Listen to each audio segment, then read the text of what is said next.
Inspiring Uganda.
A very good afternoon to you, our dear viewer. It is the 4th of April 2024, and of course we're here to bring you what's making headlines this afternoon. My name is Patricia Lukoma Mpango. Let's delve straight into the bulletin.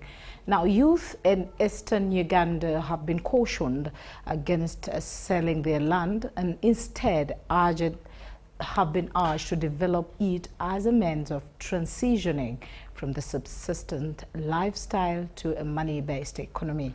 The call was made during a retooling exercise in Bale City. Officially, I am endorsing the only economist, the most knowledgeable person, the most experienced leader.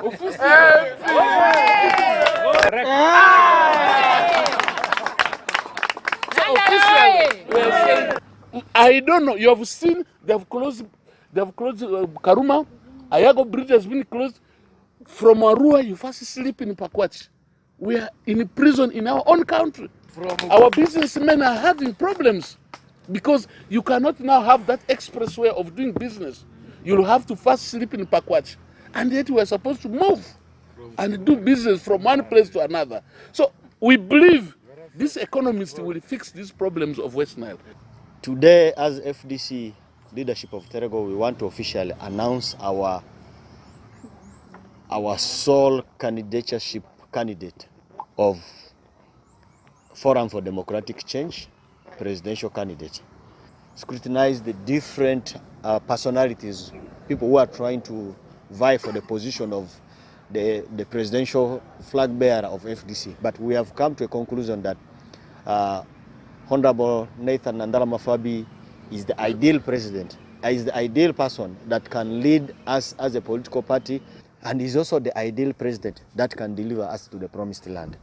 Vora has decided to change, and we need to hear from Honorable Nandala to come to our aid. That is the only capable president who can change Uganda. I have grown in his regime, studied in his regime, but I've gained nothing. We really need a change. But there's no one who can change Uganda like Nandala Mafabi.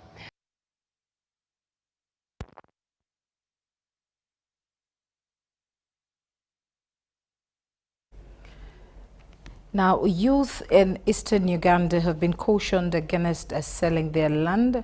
Instead, they have been urged to develop it as the means of transitioning from subsistence lifestyle to a money-based economy. Of course, this is happening all in Mbale. In the first place, once he goes and sell the land and utilize the money wrongly, you will come back. But our effort, we will see that we organize these people. We shall make sure we continue organizing them to bring them on board and sensitize them as far as agriculture is concerned, because agriculture is the fundamental core value for economic development. We are telling the youth that this land should not be sold, and therefore the government has come into the ACF such that the youth can be able to use this facility to grow instead of moving to other places, selling and buying motorcycle. Land is the biggest asset. We are here to tell the community, to impact their life, to tell them that this land, don't sell the land, please. Use this land, it can generate more income for you. What is been a challenge is financial support. And these farmers who have come together, they know the practice ever since up to this moment. But the challenge is financial capacity. In the first place, we need land, which land we have acquired. And we are targeting 50 acres of land among the 9 sub-regions of Uganda. As we are Karamojongs, we grow crops and rear animals. And the only thing which we lack in Karamoja, it is funds which can increase in our agriculture. Is financial gap. Members had the capacity to perform to the expectation, from small-scale farming subsistence to commercial. But we have been meeting finances, those financial problems, had financial constraint. If at all we are to get funds, it would be somewhere. Now, the meeting of senior officials taking place ahead of the 4th Ethiopia-Uganda Joint Ministerial Commission, scheduled to take place today, that is 4th April 2025, indicates that different officials, including Ambassador Richard Cabonero, head of Regional Economic Cooperation, are in the country. We are here, we have hosted the training of most of the inspectors, whereby they were selected by the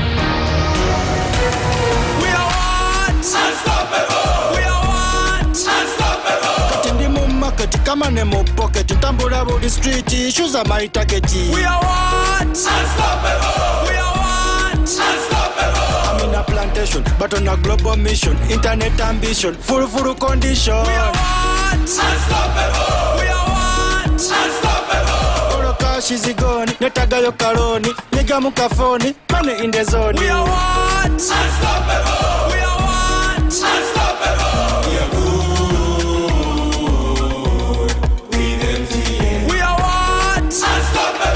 With you and MTN together, our ambition is unstoppable. We are what? Unstoppable!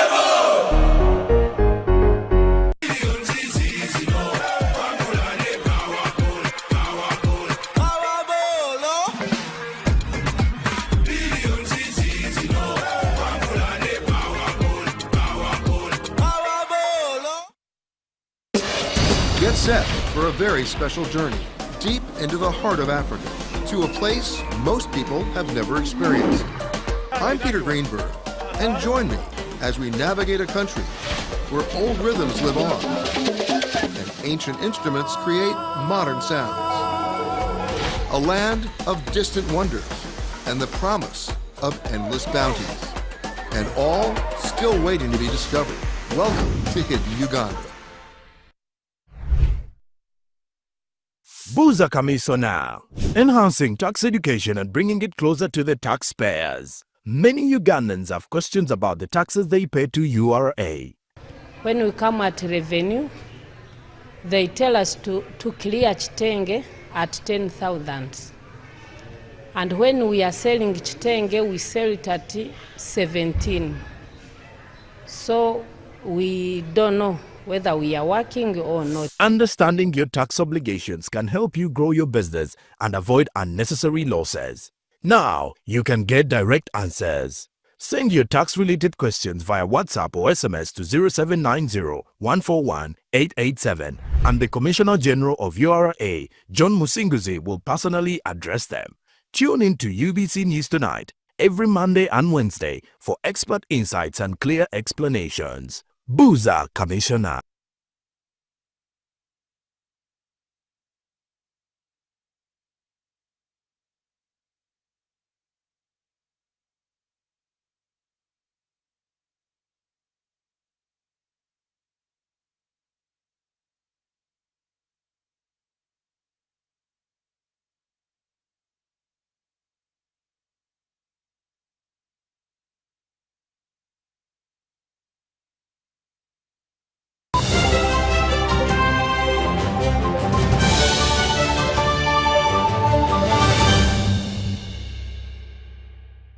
Welcome back from that short break. Well, we did have a bit of a technical glitch on this particular story, but now we have it in full detail. Now, the meeting of senior officials taking place ahead of the 4th Ethiopian-Uganda Joint Ministerial Commission scheduled to take place today, 4th April 2025, is happening.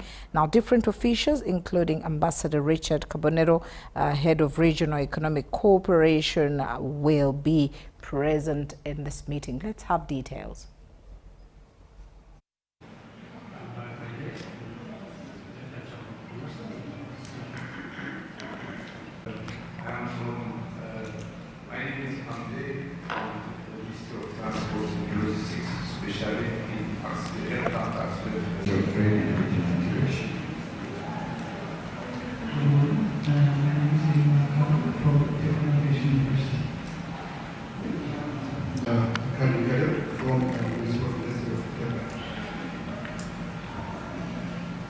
Good morning, everyone. My name is.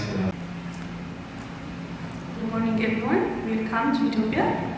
My name is Tinsaida. So after COVID, this fourth GMC between Ethiopia and Uganda is happening today, and it's very important because the purpose of this GMC is to see the status of the MOUs and then how we can use this to further strengthen our bilateral relationship.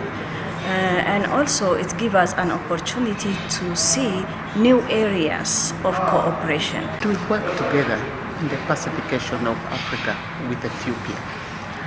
We also want to look at how we can now begin having relationship, engagements and operations in the area of economic affairs that has been a little bit lagging behind, but we needed peace so that it acts as a facilitator for us now to have the economic and other issues. We are looking at the African Continental Free Trade Area that is going to liberate Africa from being dependent on other countries. We are able to trade amongst ourselves with a population of over 1.2 billion.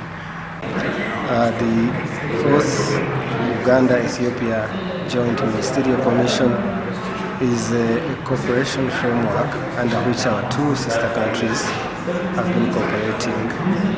We had our third JMC in Kampala in 2019.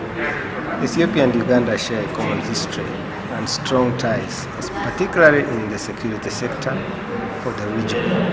We have all played a role in the stabilization of the region, and we look forward to deliberations to increase trade, to increase investment, to increase cooperation in aviation, to allow free movement of people into each other's countries, particularly the private sector. So this framework, beginning of this meeting, is very, very important for both countries.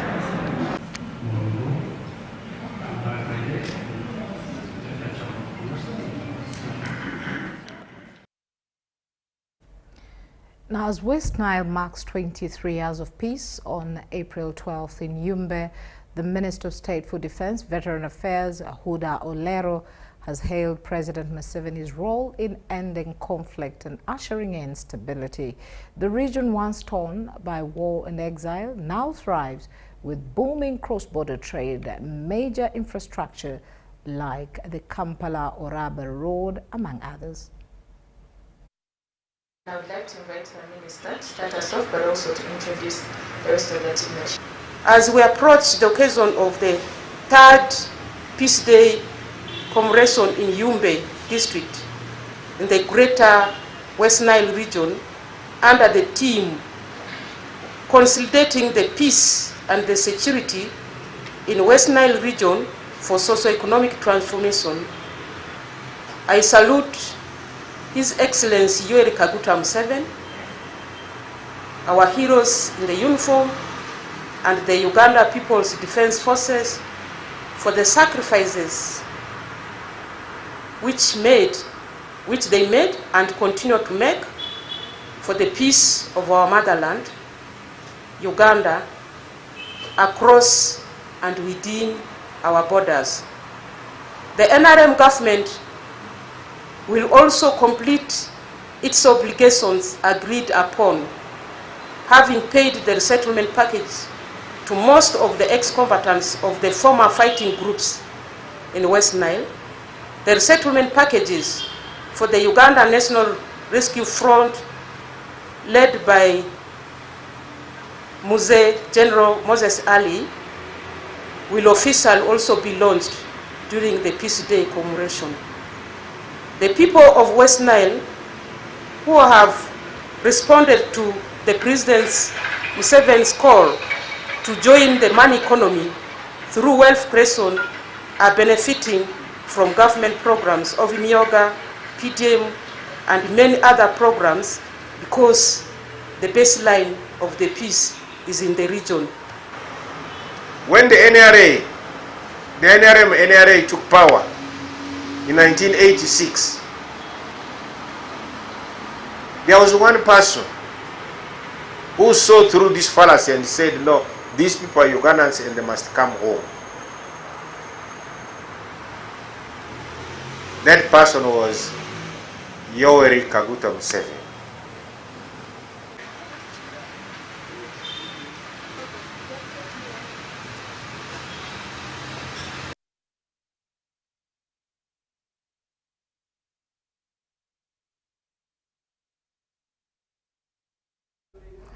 Well, now, school inspectors from northern and eastern Uganda have converged at Iganga Secondary School for a comprehensive training on the integrated inspection system.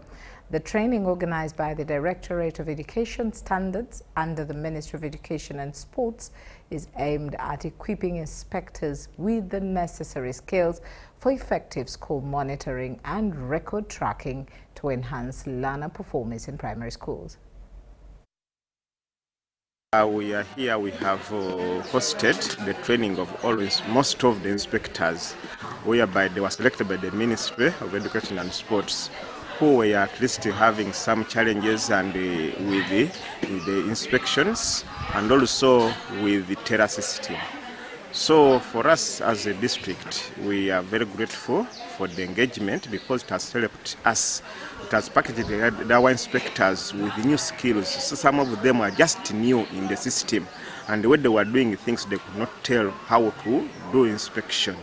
This training is very important because it has really enabled these people, we inspectors, with the new knowledge and skills about the inspection. It has given you a platform to investigate all the schools to see what is happening, because the head teacher is the first inspector.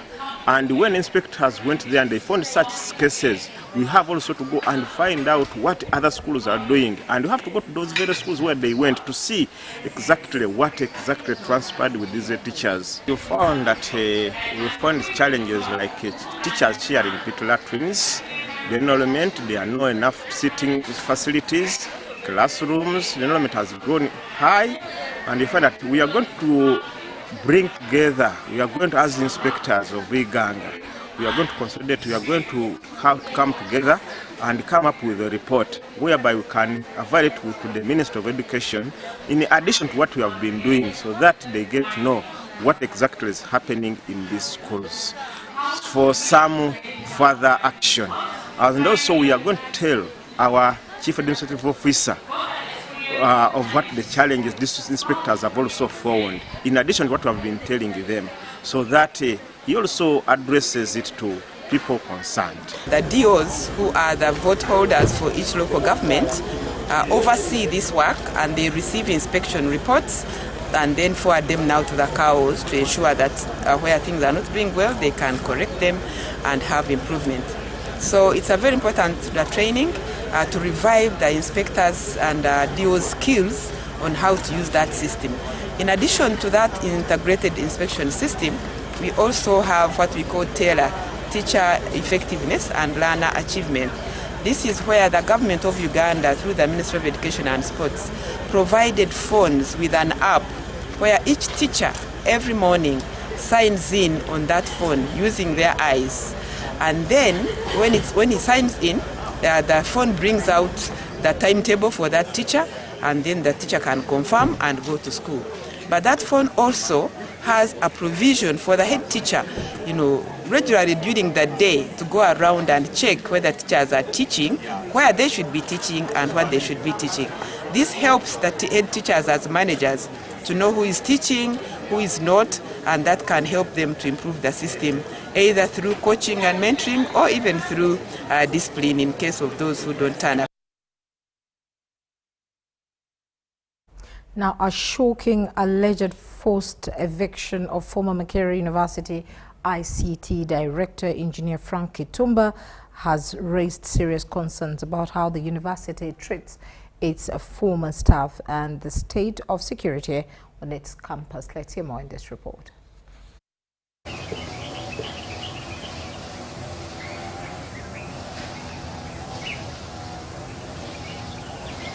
These are the corridors where former ICT Director, Engineer Frank Kitumba, was attacked by over 35 assailants yesterday at midnight. How they were able to enter the university premises with a lorry truck is still a mystery. I was called from work, and my son of 2 years was sick, so I came here. Immediately after treatment, we went back home. So after he had taken his medication, they went to bed, and as I was still watching TV, I overheard the gate and the dogs. So I peeped and I saw a fuso reversing into the gate and the compound, and I'm unmounted about 35 goons.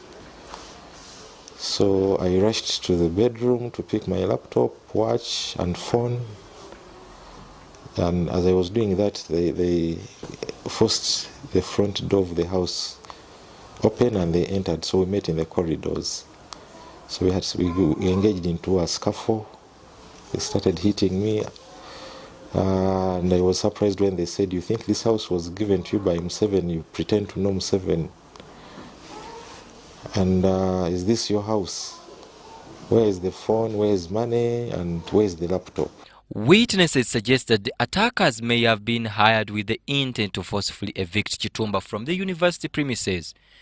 After packing all his belongings into the truck, the assailants drove to the Jansi police station. Nasose kuwulira kulekana kw'abantu ne parkinga wabweru ne beggulira gate eyo basobola okuyingira ano naye nga bayitirivu era bangi batasobola kubaako ng'ejjewo bengangamu nagenza owulira bakuba oluggi lw'emmaanyi. Kitumba, who served as the ICT director at Makerere University for 7 years, claims that the failure to extend his contract and the university's refusal to pay him his NSSF and gratuity are the reasons he still resides on the university premises.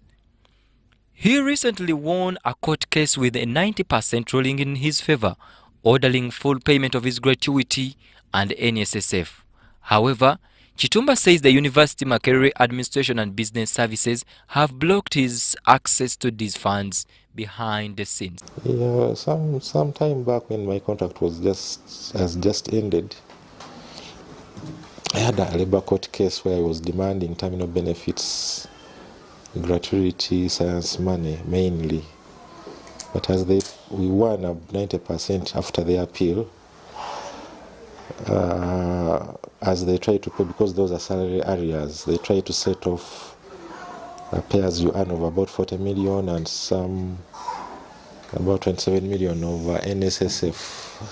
So as they deposited it, on checking my statement at NSSF, I realized that all along they were never paying my NSSF.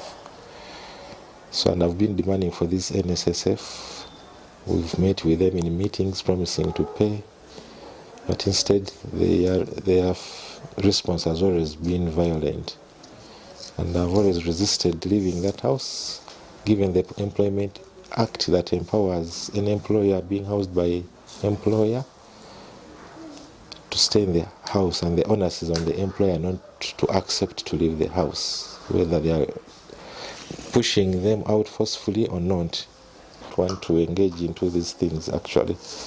We stayed it, but when they learned about it, they disguised to be paying 62 million to an account in MABS where I had not prior had an account.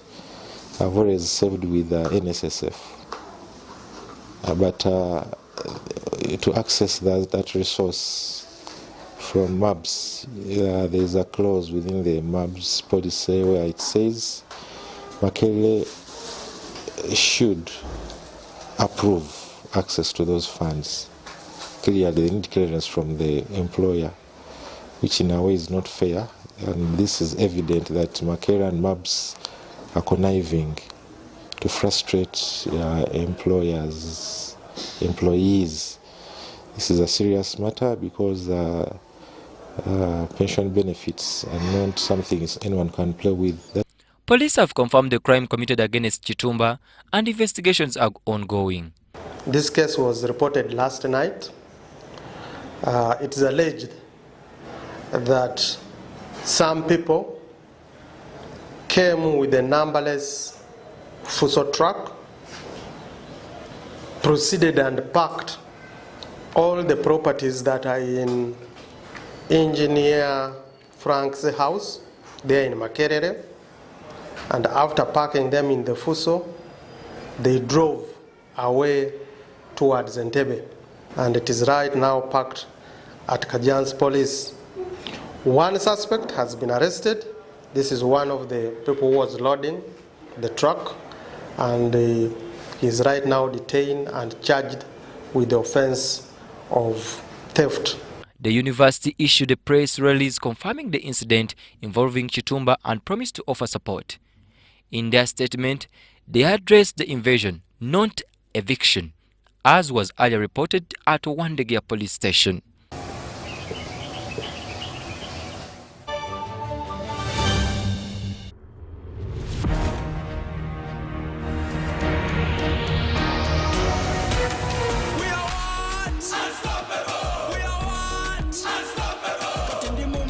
Kama nemo pocket, tambula body street, issues are my target. We are what? Unstoppable. We are what? Unstoppable. I'm in a plantation, but on a global mission, internet ambition, full condition. We are what? Unstoppable. We are what? Unstoppable. All cash is gone, netagayo kaloni, nigga mukafoni, money in the zone. We are what? Unstoppable. We are what? Unstoppable. We are good.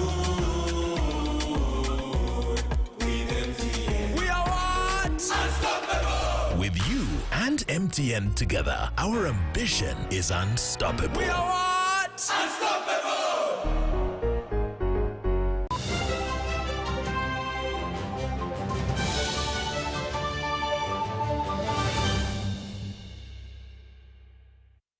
And into the world of sports, Uganda or U17 men's national team, the Cubs kept the dream of qualifying to the FIFA U17 World Cup alive after overcoming neighbors Tanzania after the disappointing start to the tournament against hosts Morocco on Sunday. The Cubs recovered to best Tanzania's 3-0 Thursday evening at the Bashir Mohammed Media Stadium.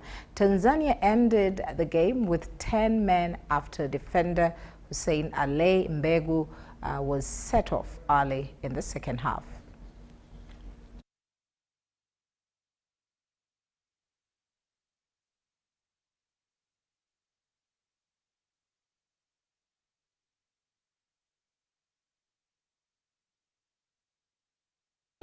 I think, like I said last time, after we had played in Morocco, that this game we shall present ourselves the best way. Because I thought we didn't present ourselves the best way. Maybe the tactics last time, because we were playing a quality opponent in Morocco, so the tactics never worked. But also Morocco was a quality team, was a good team overall.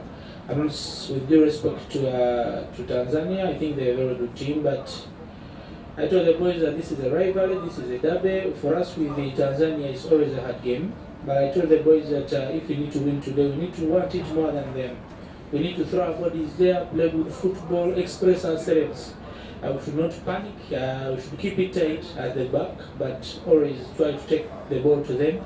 And we can get 1 or 2 chances. And luckily enough, we got the 3 goals well deserved. Yeah, I think the key factor today was all about the character and risking ourselves all. Because I told the boys that today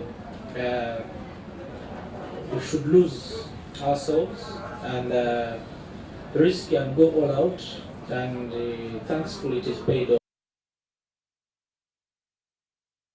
Still in sports, the Golden State Warriors defeated the host 123 to 116 in a key battle with playoff implications.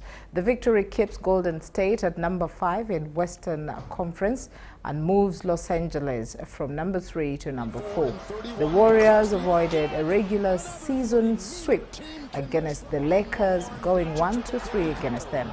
Led the Warriors with 38 points, while added 28, aided by his 8 3-pointers, had 33 points and 9 assists and contributed 31 points for the Lakers, scoring 19 points with 8 rebounds and 7 assists.